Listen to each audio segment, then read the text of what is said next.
Et coucou et bienvenue entre deux pages, je vous retrouve aujourd'hui pour un nouveau concept de vidéo. J'avais envie de vous faire des vidéos un petit peu plus courtes et thématiques sur quelques livres, des incursions en fait dans les livres que j'ai déjà lus et que j'ai envie de vous conseiller par les thèmes. Donc ce concept, ça s'appellera 3-2-1. Pour cette vidéo-ci, ça sera 3 livres jeunesse de genre différents. Donc on va avoir 2 romans et une pièce de théâtre et un thème. Donc le thème c'est drôle de monstre. Le premier titre que j'ai envie de vous présenter c'est Lucie Corvus contre Mister Poiscaille de Nico Bali. C'est en auto-édition. Donc ça m'avait été envoyé par l'auteur. J'ai une petite dédicace au stylo qu'on ne va absolument pas voir, mais voilà. J'ai une petite dédicace de l'auteur. C'est la version non corrigée que m'avait envoyée Nico Bali. La couverture, j'avais adoré. Je la trouve vraiment très très fun. Donc pourquoi elle se retrouve dans cette édition de Drôle de monstre? Tout simplement parce que donc voilà, la jeune Lucie va essayer de déjouer les plans du terrible Mister Poiscaille et elle va être aidée dans son entreprise par le monstre que j'avais envie de vous présenter. C'est Morphale.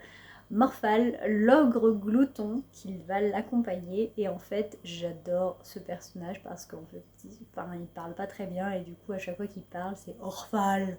Enfin, c'est vraiment très, très guttural. Et j'adore en fait ce genre de personnage un petit peu pâteau, énorme et qui sait pas quoi faire de ses bras, quoi faire de ses jambes, qui a tout le temps envie de bouffer. Enfin, c'est vraiment un personnage hyper attachant dans ce roman. Voilà, c'est vraiment un roman à découvrir. Il y a même un petit test de personnalité à la fin pour savoir quel type de sorcière êtes-vous. Et ça, j'ai trouvé ça super fun.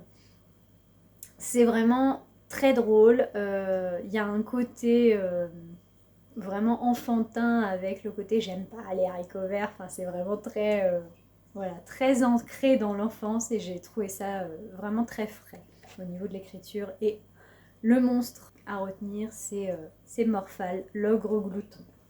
Le deuxième livre que je voulais vous présenter, donc le deuxième roman, c'est Il était une fois un garçon, un troll et une princesse de Jean Ferris, publié chez Bayard Jeunesse. Tout un programme avec un titre pareil. J'ai adoré ce roman. On va suivre le jeune Christian qui a été abandonné en forêt par ses parents, on ne sait pas trop en fait. Et il a été recueilli par Edric, donc Edric qui va être notre monstre qui est un troll.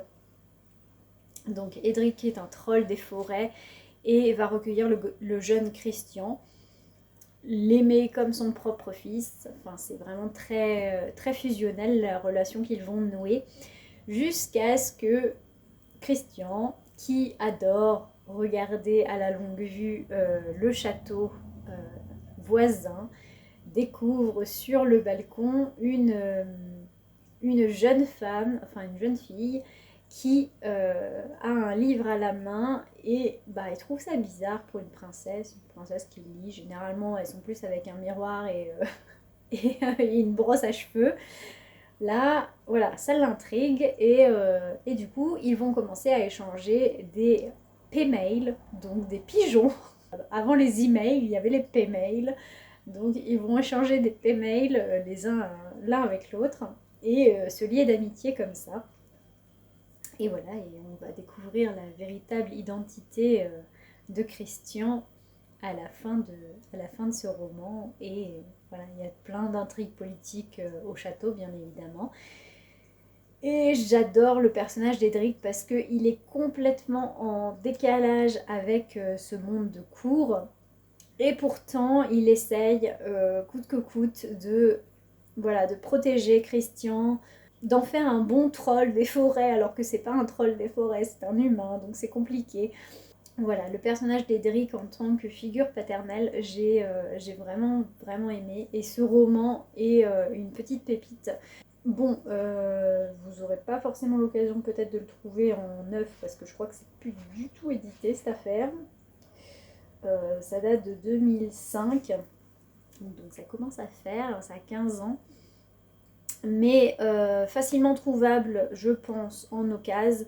On est sur un roman de fantasy classique jeunesse avec une petite histoire d'amitié et un monstre hyper attachant.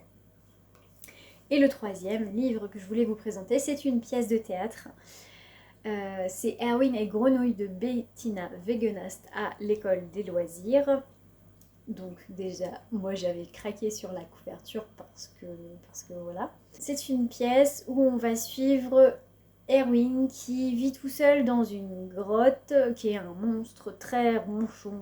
Et il a hyper mal dormi, son lit est défoncé, enfin bref, il en a marre de mal dormir.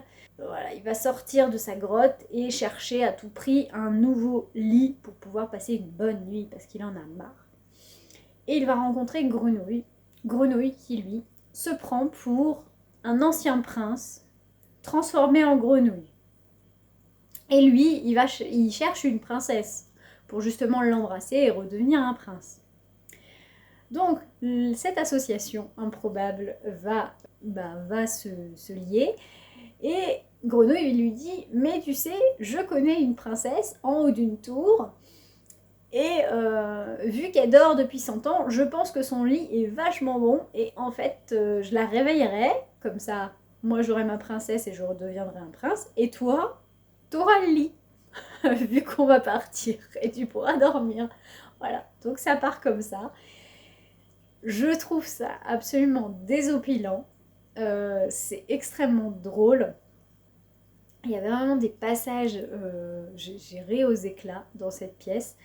À lire à haute voix, c'est succulent. Et le personnage d'Erwin va passer du monstre grognon à... ben voilà, ça va évoluer en fait son personnage. J'ai trouvé ça très drôle et ça m'a beaucoup fait penser à Shrek. C'est le même principe en fait, le duo des deux, Erwin et Grenouille, c'est vraiment ça. C'est Shrek et l'âne, hein, c'est... Voilà, pour les amateurs. Et l'humour est absolument tordant. Donc voilà, une pièce de théâtre jeunesse à tester, qui est extrêmement courte, qui fait 60 pages. Hein, c'est écrit très gros, hein, vous voyez. C'est écrit vraiment très gros. À lire, à découvrir, comme beaucoup de pièces à l'école des loisirs. Franchement, je trouve que c'est une maison d'édition qui fait vraiment des pièces de théâtre très chouettes. Et là, le personnage du monstre, Erwin, qui a une belle évolution dans la pièce et vraiment un monstre à découvrir. Voilà, j'espère que cette vidéo sur les drôles de monstres vous aura plu, que les 3 livres que je vous ai présentés vous auront intéressé et peut-être que ça vous aura donné envie d'aller les lire.